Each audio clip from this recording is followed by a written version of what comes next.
This conference will now be recorded. All right, folks, so very good. So we're in chapter 7, cardiovascular system.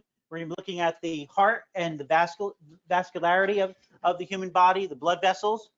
So let's go through and start with this and move on from here. And we're going to have our, like I said, reminder that the lab quiz will be on Thursday at 2:15. All right, so the term cardiovascular system. So it's comprised of two word roots, cardio and vascular. So representing the heart and also the blood vessels that are connected to the heart and circulate throughout the whole body as far as taking and transporting blood, which contains, as we have seen already in the previous chapter, many other things as far as primarily oxygen is very important, as well as nutrients, and the removal of waste gases as well as waste products. And the heart, another important thing for you to know, it's two pumps. We'll see that in a moment there, but you're going to pump blood to the lungs. We're going to pump blood to the circulation of the entire body.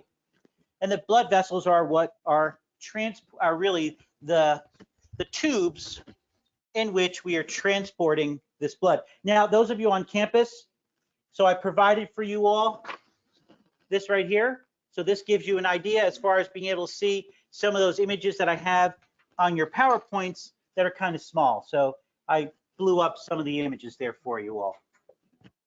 But here you're seeing in red and blue, as far as the red represents those arteries, except for when we're associated with the heart.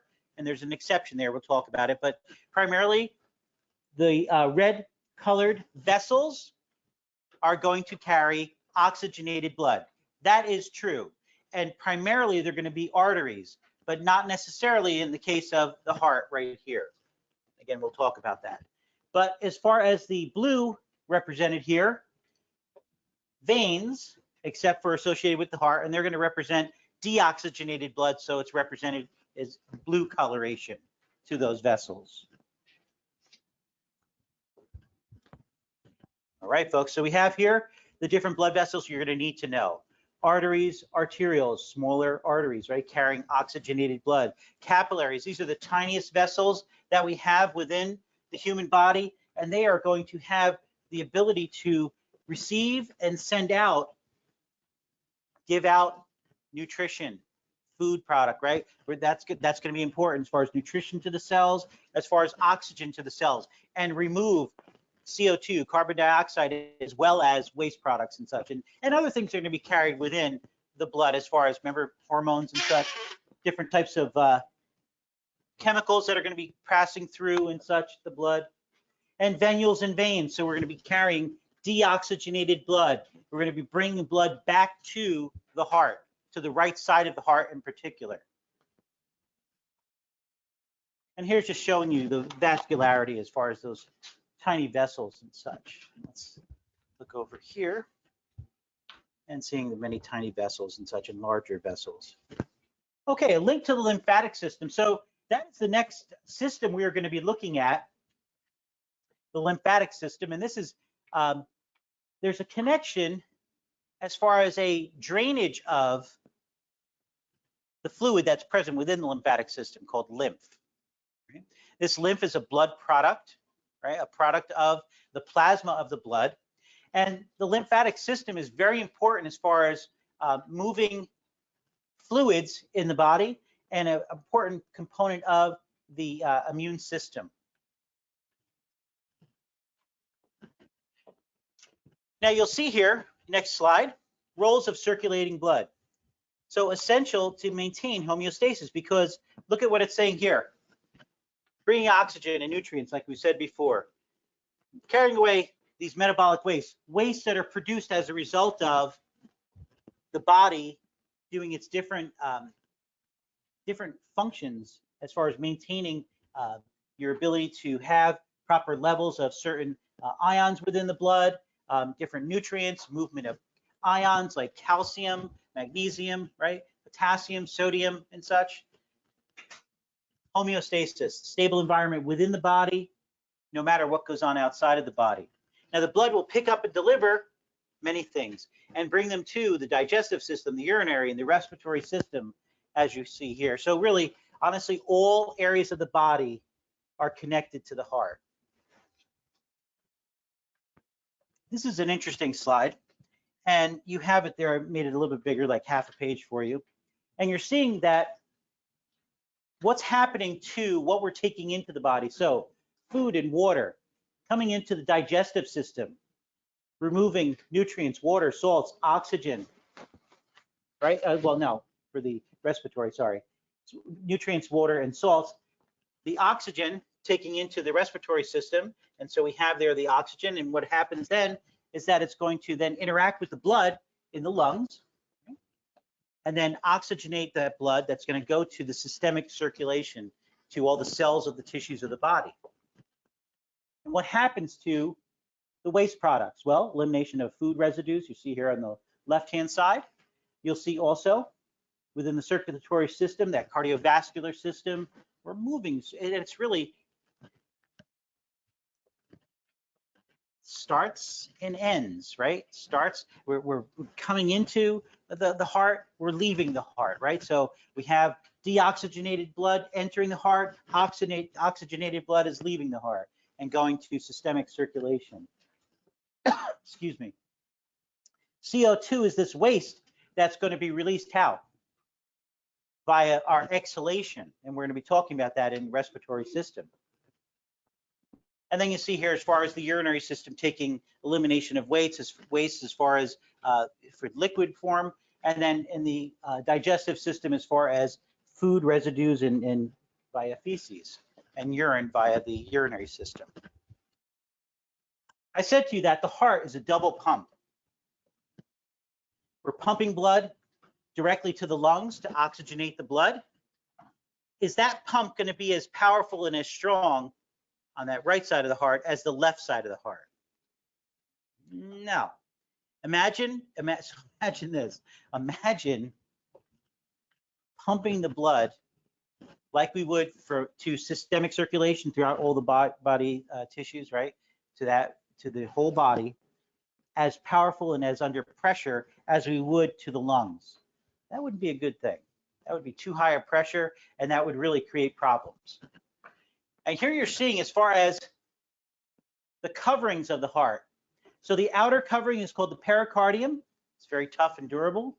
The inner lining is the endocardium, right? The inner portion, not the lining, but the inner portion. And the lining itself is called the endothelium of the blood vessels and of the chambers of the heart.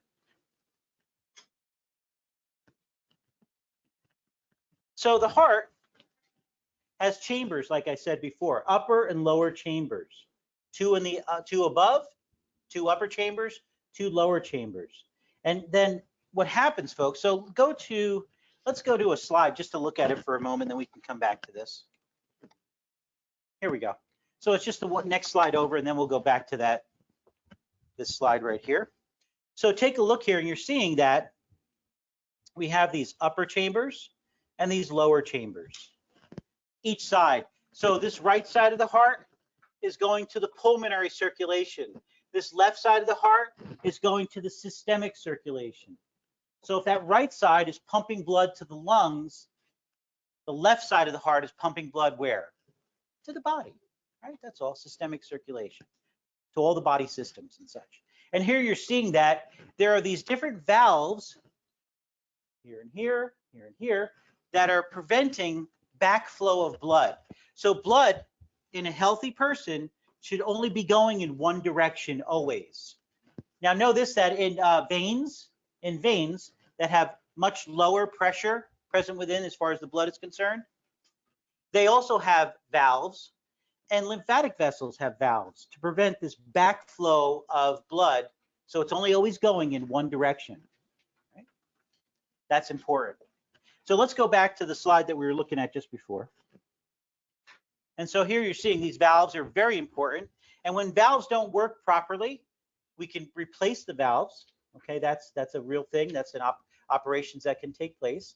And really, people who have issues with valves can also have different other sounds and such as a result of leakage, these valves that are not sealed nice and tight, if there's ability for blood to go backward, we don't want it to do that, but it can.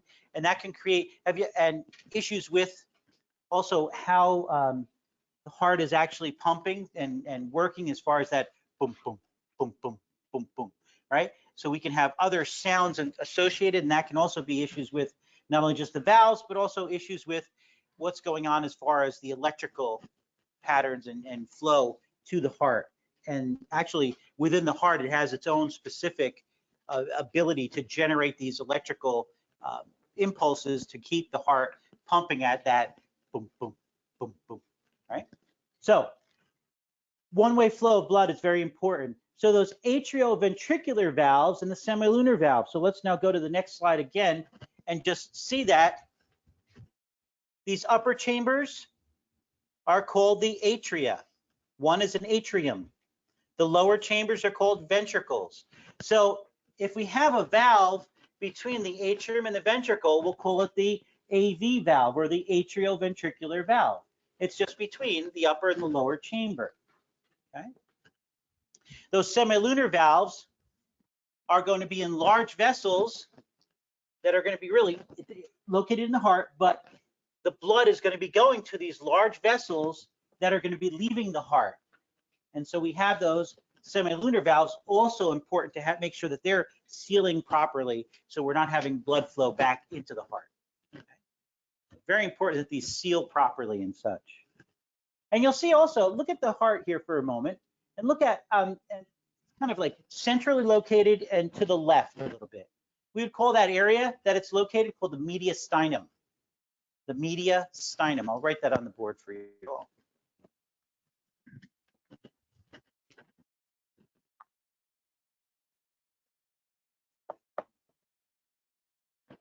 Kind of centrally located and to the left. And you'll see here also, another thing for you to notice is that the base of the heart, the wider part of the heart, is on the superior aspect. It's on the upper portion, the superior aspect. The apex, that kind of that dull point, is going inferiorward, downward. The lungs are the opposite of this as far as their presentation. That apex is on the superior aspect of the lungs, and the base, right? Look at the lungs here. See how that apex is right here, superior, and here's the base of the lung, inferior. Just the opposite of the heart.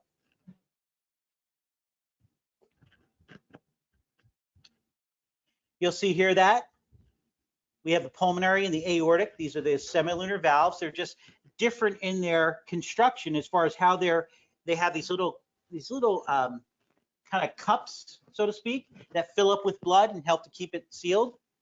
And they prevent, again, the backflow of the blood. So the cycle of the heart, cardiac cycle, a sequence of contraction and relaxation. So we have contraction is called systole. Please highlight that. Relaxation is called diastole. Systole and diastole, contraction and relaxation. Right? That's what's going on, so that we can have blood enter into the upper chambers, and then it moves from the upper to what? To the lower chambers, and then the upper chambers are filling while that we have different cycles of going on. Of first upper chambers contract, then the lower chambers contract, and so we're filling, we're releasing blood. Okay, so those chambers fill and release. So look here as far as this next image here, and we're seeing number one, the atria, those upper chambers. See number one, they contract, and fluid pressure in the ventricles rises sharply. So if the upper chambers are contracting, they're sending blood to those lower chambers. Right? Two, the ventricles contract, the blood is pumped into the pulmonary artery and the aorta, and I'm going to talk about that in a moment there. But that's those pulmonary semilunar semilunar valves, pulmonary and aortic. They're allowing for, if they're open, they're allowing for blood to flow into the lungs and also to the systemic circulation. Number three, the ventricles relax even as the atria begin to fill and start another cycle. And so four, the fluid pressure in the filling atria, those upper chambers, open the AV valves, the valves between the upper and lower chambers, and then blood flows into those lower chambers. Okay. So let's do this. Before we move on, I'm going to minimize this.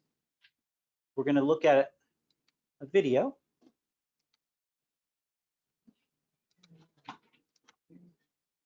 Okay, so we're going to look at this 2-minute video. I'm going to share it with our class that's online.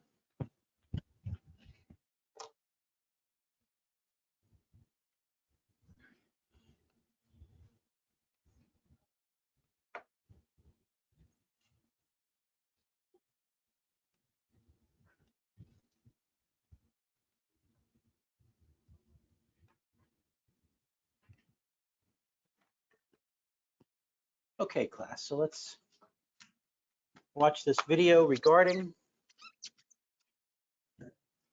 blood flow.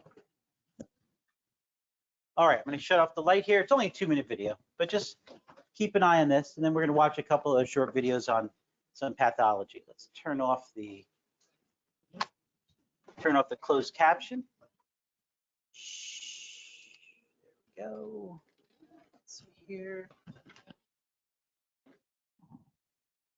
Good. Okay.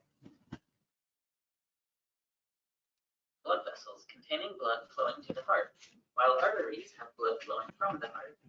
The blue is representative of blood vessels containing deoxygenated blood, while the red blood vessels have oxygenated blood fresh from the lungs. Now, let's follow the path of the blood through the heart. The superior vena cava receives blood from the head and neck, upper limbs, and chest. Meanwhile, the inferior vena cava receives blood from the trunk, viscera, and lower limbs. Both the superior and inferior vena cava end up in the right atrium, one of the 4 chambers of the heart.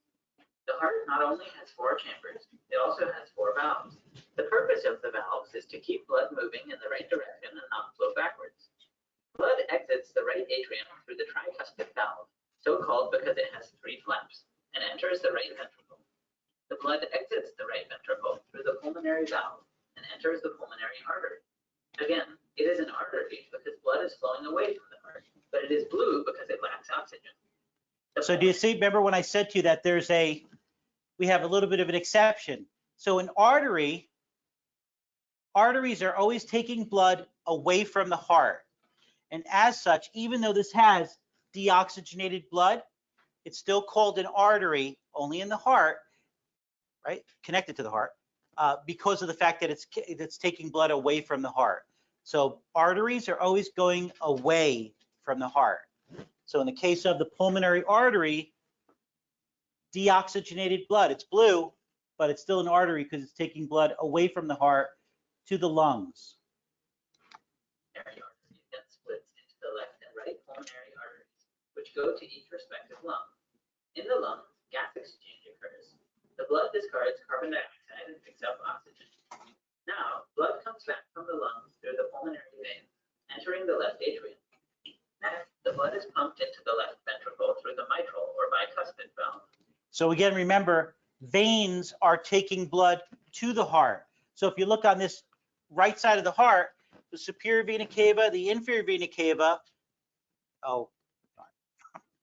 shouldn't have touched that there. Let's go back.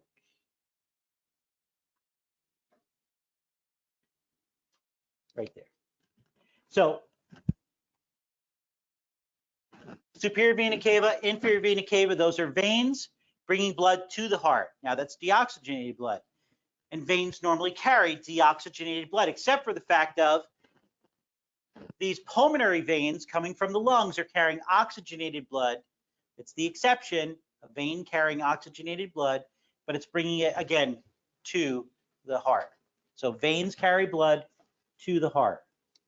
Pumped into the left ventricle through the mitral or bicuspid valve. Finally, the oxygenated blood leaves the left ventricle through the aortic semilunar valve, entering the aortic arch.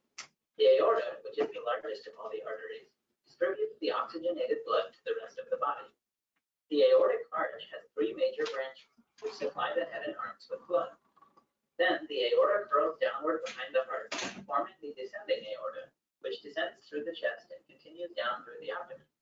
In the abdomen, the descending aorta splits to supply the pelvis and legs with blood.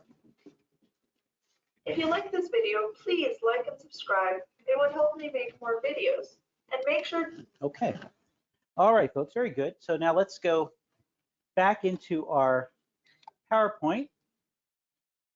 And we're going to look at this slide number 14. Let's go back here.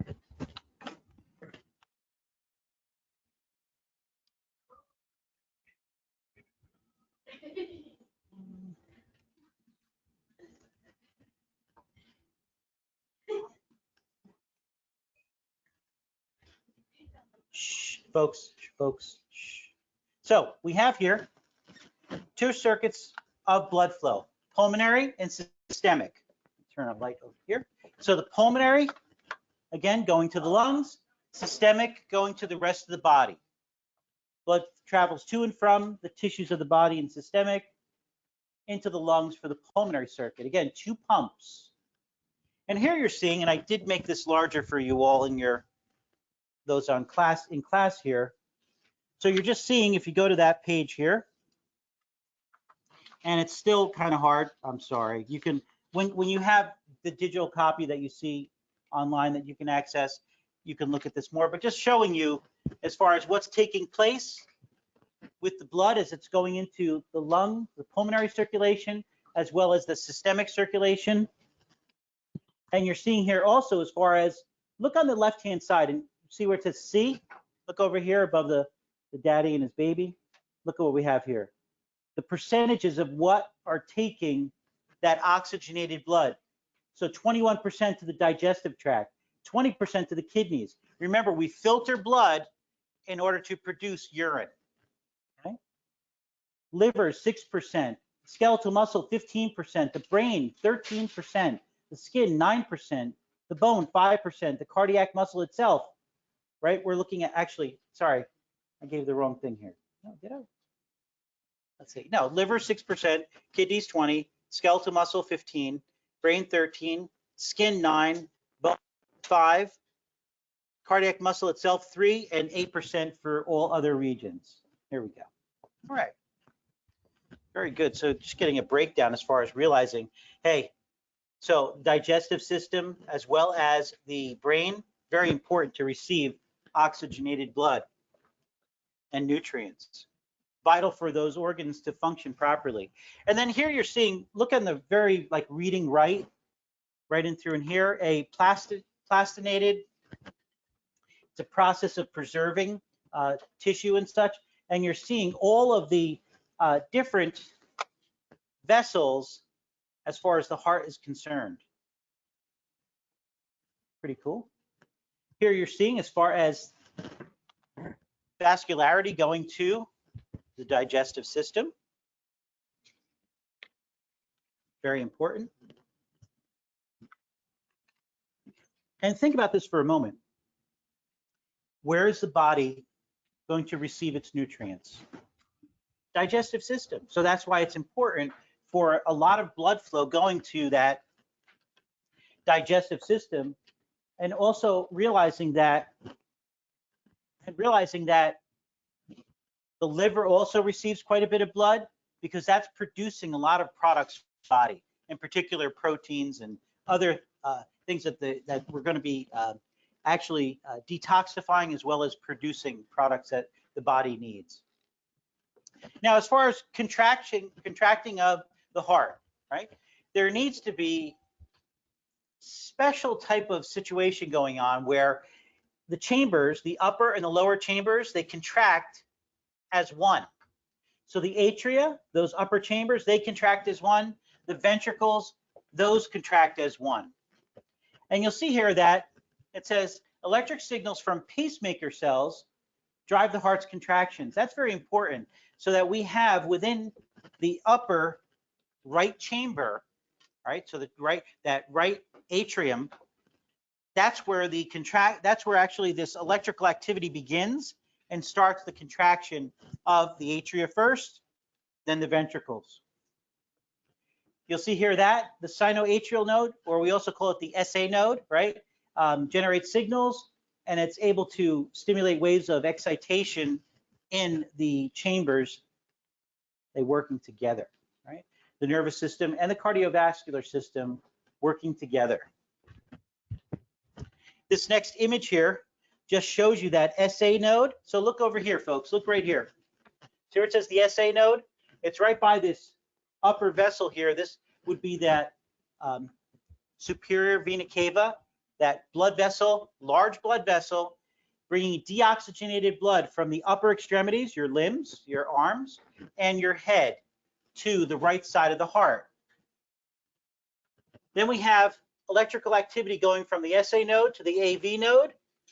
Then we have this bundle of these nerve fibers, and then it's going to travel down between the lower chambers of the ventricles, and then go to these fibers called these Purkinje fibers. And I want to show you, as far as that's concerned, a video also, because I think you'll find that quite interesting. Only a short video, so let's do this again. Good.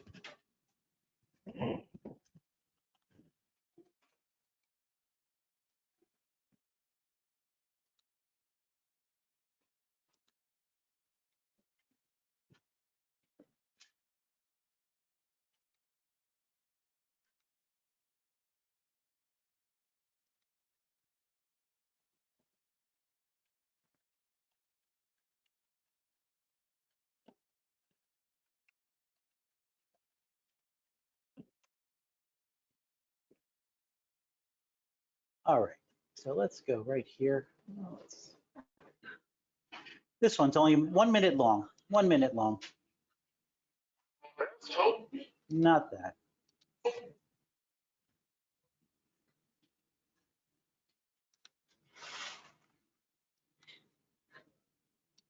Okay. All right, folks, let's turn off the light for a moment. Okay.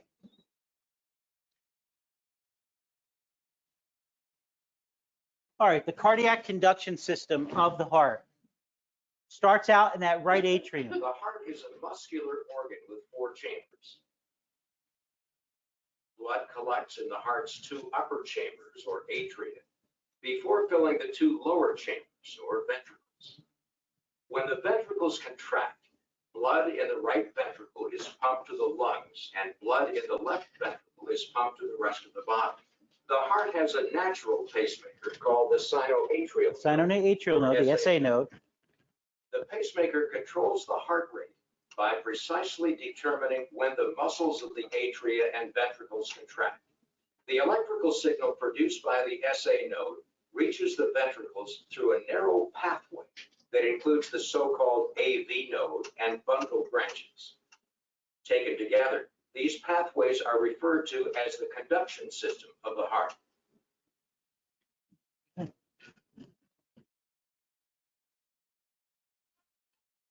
All right, so just wanted to give you just a little bit of just an idea as far as what's going on and how that's happening. So just going to go back here for just one moment.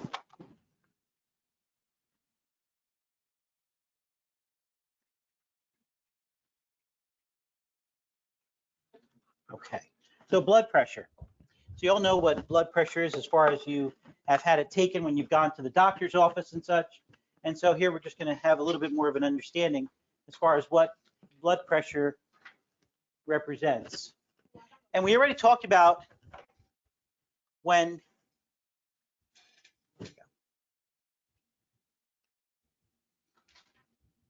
we have contraction and relaxation, right? Systole and diastole, as far as here we're seeing systolic pressure, diastolic pressure. And so when we're thinking about blood pressure, we're realizing that there's fluid pressure. The fluid, the blood, is putting up against the blood vessel walls. And that's the pressure. Recall that when we did that homeostasis lab, what did we do? We checked the pulse, the radial pulse, did we not, right? And that we could feel the pumping of the blood through that artery, so through that vein. okay? And so, and through the blood vessels and such. And so you can check it throughout the whole body as far as different pulses, right? Can you check it here as far as in your neck, on your foot, all throughout the body, okay? In your armpit and such. You'll see here, so that systolic, the peak pressure in the aorta when the left ventricle contracts, the diastolic, that lowest pressure, blood pressure in the aorta when the blood is flowing out. And so understand that this ability to contract, relax, contract and relax. And so this is contributing to the pressure, and know that, so write this down please, that the highest pressure in the cardiovascular system will be the aorta, right? So the aorta is carrying oxygenated blood to the systems of the body, to the body systems. The aorta, highest blood pressure. The lowest blood pressure would be the superior and inferior vena cava, those veins carrying blood to the right upper chamber, that right atrium. So the veins have low blood pressure, the arteries have high blood pressure. So the veins have low blood pressure, the arteries have high blood pressure, right, as a whole. The large arteries, the large veins, okay?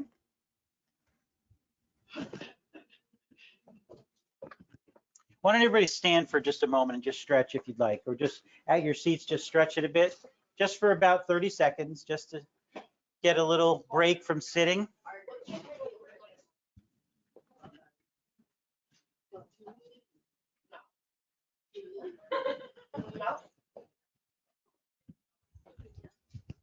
Right. And so what you're seeing here on the screen right now, what you're seeing is a table, right? It's just showing you as far as what would be considered normal and abnormal as far as blood pressure is concerned, right? So normal, systolic, between 100 and 119. Diastolic, that lower number, 60 to 79. Can you have lower than that? And you can have higher than that, right? And so usually the primary problem would be higher blood pressure, because over time that can cause damage to different small tiny vessels in the body. But hypotension, lower than normal blood pressure, also doesn't feel good. Yeah, and it's not a very easy thing to deal with, and it can create problems as far as a patient being very tired all the time, right? So low blood pressure, it's not all the greatest sometimes if it's pathological, right? If it's something that you're dealing with, not as a result of training, physical training, but just having low blood pressure, it's never a good thing, you know, as far as a really low blood pressure. It can make you very tired, difficult to do things. High blood pressure also really can be a killer and lead to many different types of cardiovascular problems. Here we see as far as the blood vessels, and coming back to the arteries. Oh, excuse me one moment, folks. Excuse me.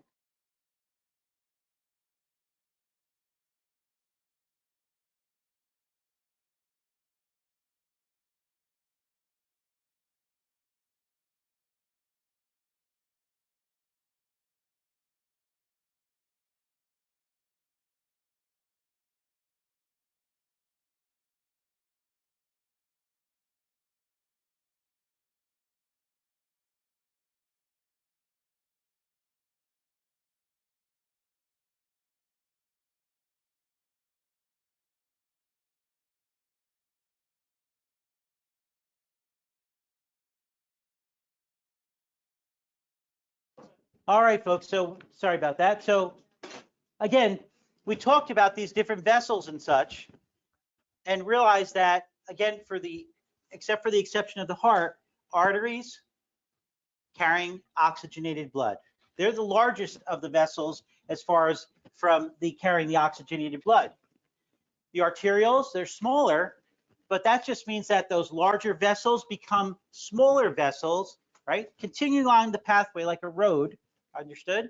And so those arterioles, again, carrying this they're smaller vessels carrying this oxygenated blood, bringing it to the capillaries.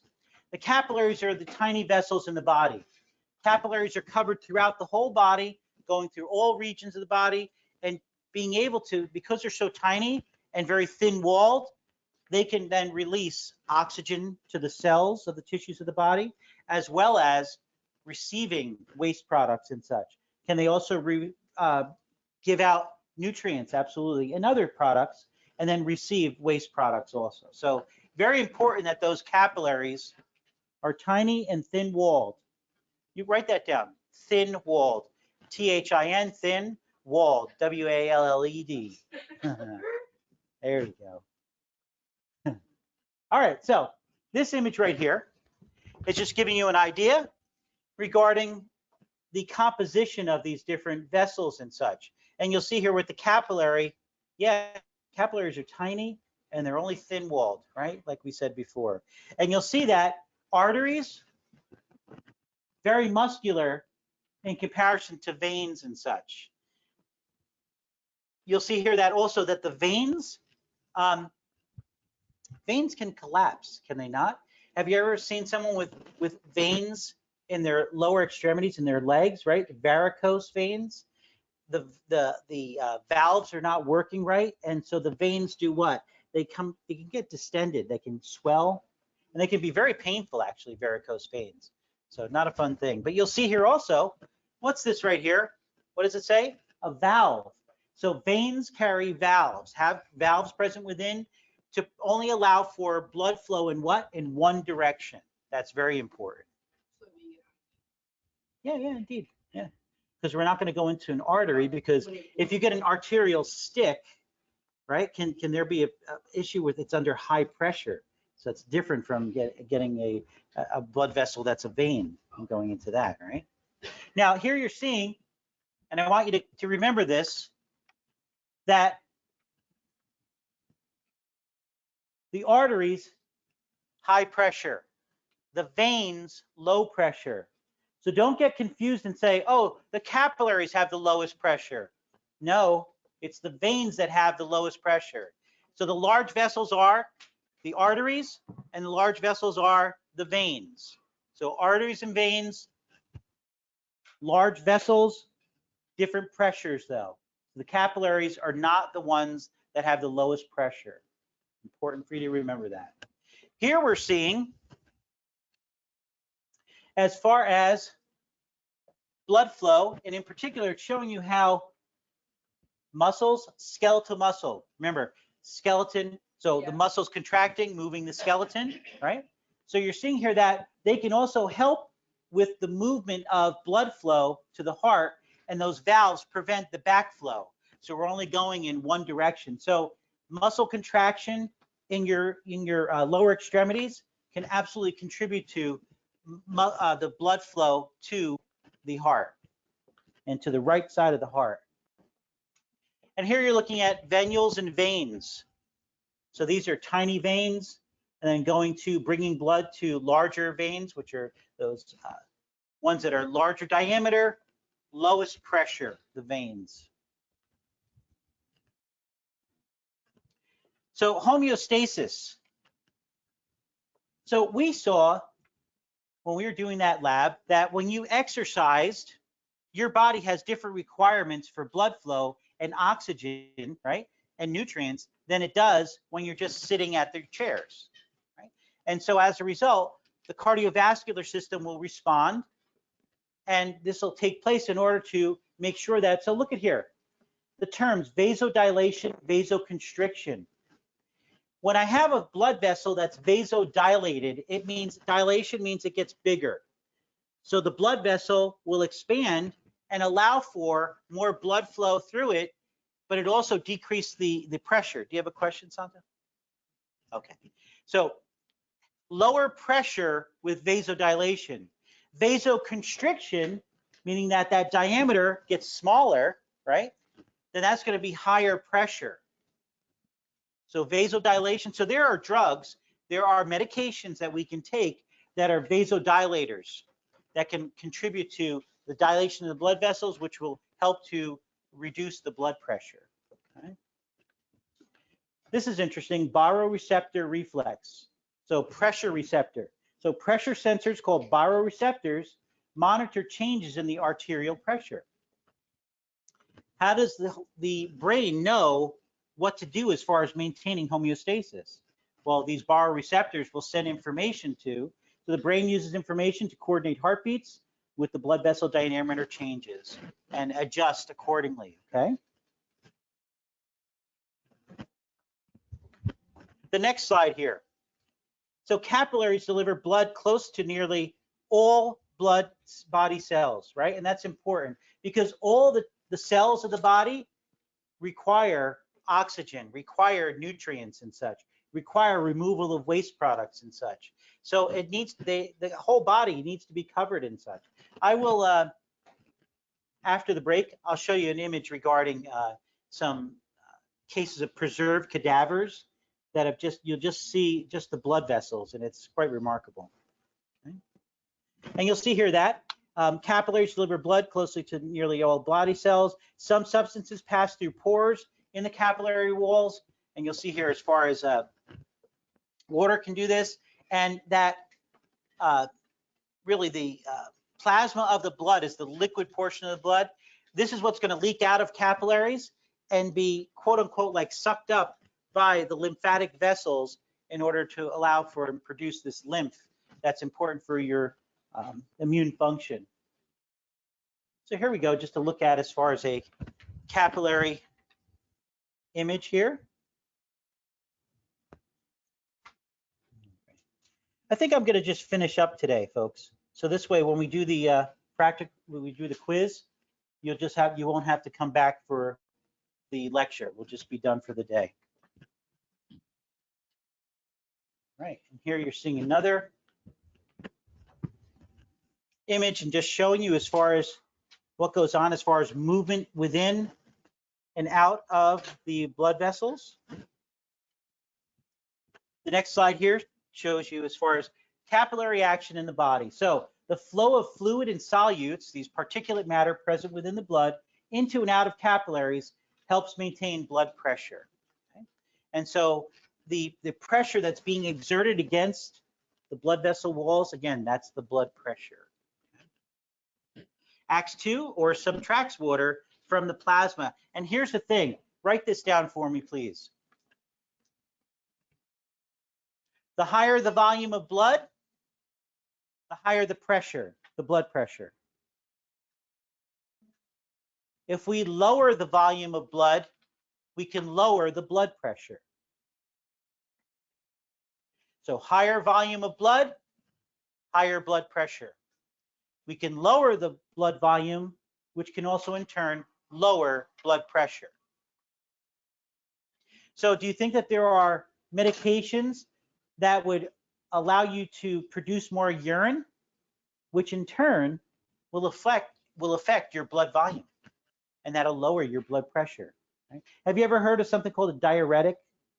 Might have heard that term, diuretics, right? So those are, you're gonna produce more urine, right? And that will in turn decrease the blood volume and decrease your blood pressure. Right. So let's continue on. Only a couple more slides, folks. And then I'll show you a couple of short videos.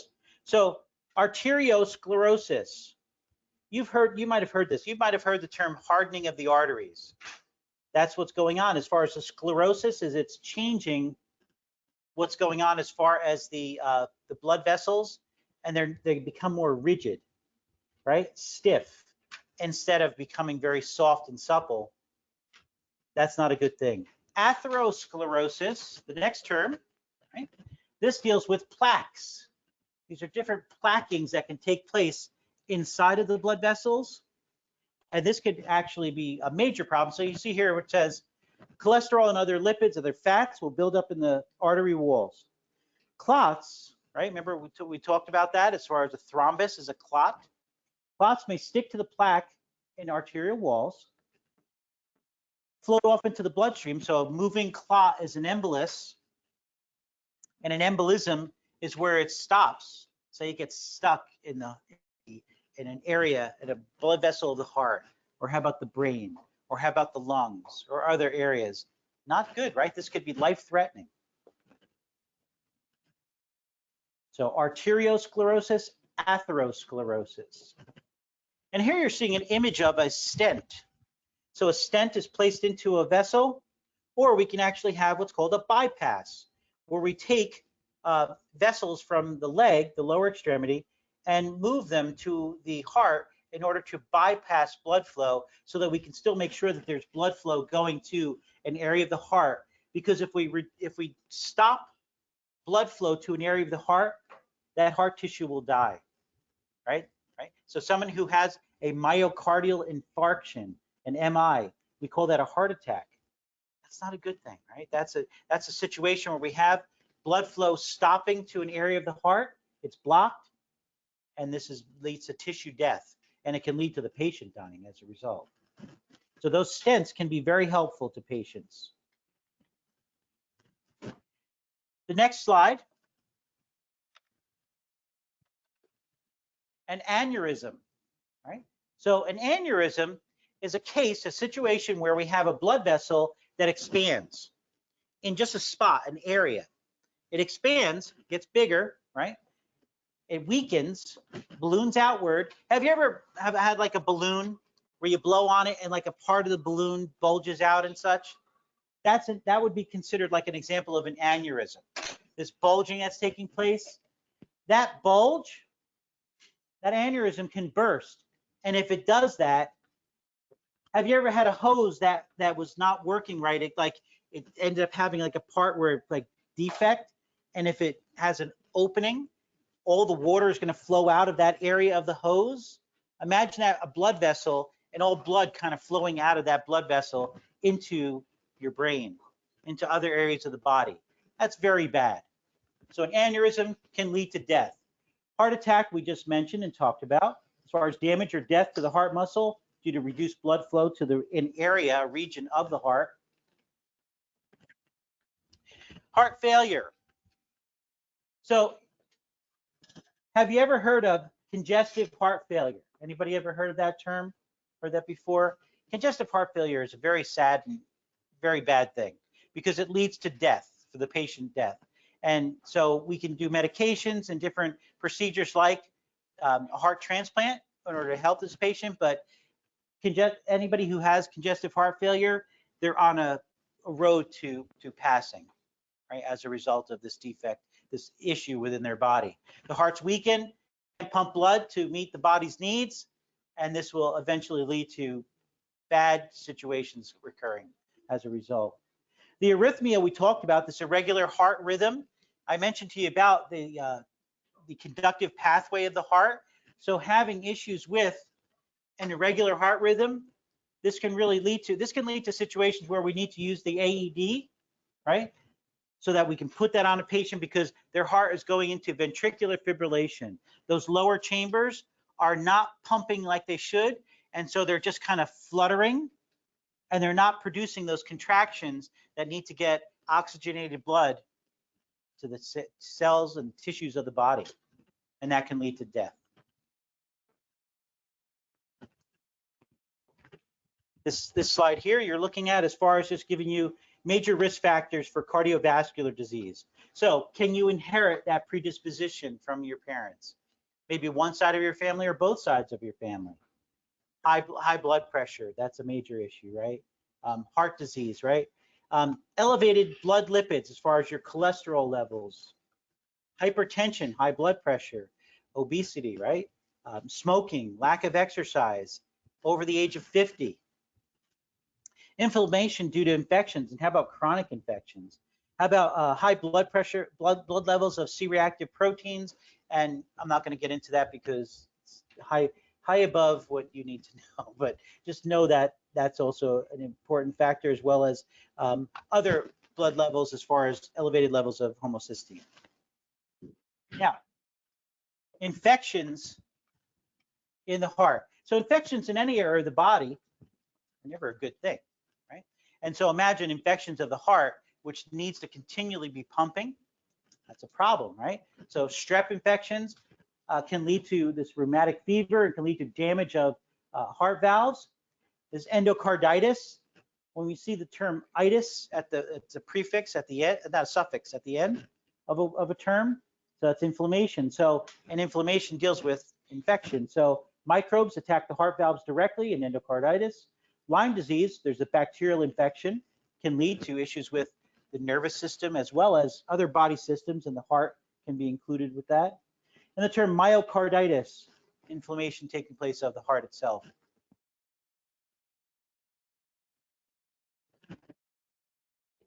Almost done. So, sudden cardiac arrest. So, it's a really good idea to have an understanding regarding how to do CPR. Or you'll see here CCR, right? So another term used in such as far as getting blood flow and blood pumping to the rest of the body, systemic, that's important. So even just doing compressions on the sternum, on the chest, very important to keep blood flowing. That's important. You'll see here as far as using that AED, that automatic external defibrillator, we have those in the building on both floors, okay? Can restart the heart, create that normal, what we would say, sinus rhythm, that do, do, do, do, do, do, right? That's important in order to maintain that. If those ventricles, those lower chambers are just kind of fluttering and not contracting like they should, moving that blood, that'll lead to the death of the patient if it's not corrected. And the only way you can do that is by zapping the heart, getting it back into that rhythm. Yeah, and last slide here, just giving you as far as, so cardiovascular system and blood in homeostasis, right? This maintenance of a stable environment, no matter what goes on outside of the body. So blood pressure is generated by the heart contractions, keeping blood flowing. We get that. Blood delivers cargo, delivers oxygen, delivers nutrients, removes waste products, right? Blood flow adjustments to different body areas made by vessel contraction or enlargement, that vasoconstriction, that contraction, or the vasodilation, improving the size of the vessels, increasing the size of the vessels. Blood distributes body heat, right? When you're exercising, when you're working out, when skeletal muscle contracts, your body temperature goes up as a result. And so what happens? Do you look a little more like red, a little bit, right? Do you have, is there more vasodilation taking place?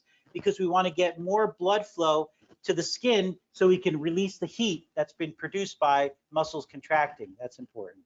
And then you'll see here as far as blood clotting allows body to sustain minor wounds and be able to heal itself in order to prevent you from just bleeding out and dying. All right, folks, very good. So that is the lecture for the cardiovascular system, the heart, and the blood vessels. Okay. This conference will now be recorded. All right, folks, so I'm just continuing on with our presentation for a moment and just want to talk to you regarding Thursday. So on Thursday, you're going to have opportunity to do the online lab quiz. And as you do that lab quiz, you'll have from Thursday till Sunday to pick a time and choose the time that you would like to take that quiz. You'll have access to a word bank. It'll be a list of terms that you can use while you're taking the quiz, okay? And then you'll do the quiz online. You're going to be looking at images, and then as you're looking at those images, you're going to then choose and put into place choose the correct answer and such, and write that in. Okay, so very important. You'll have a certain time. I'm sorry, I don't recall the time limit that you'll have for that. I can send out an email regarding that as far as the number of questions and also the time limit that you'll have. We are not going to have lecture on Thursday because I finished up the chapter today. So this way you just have time to do some, again, today to prepare for that quiz, and on Thursday to take that quiz. Okay, very good.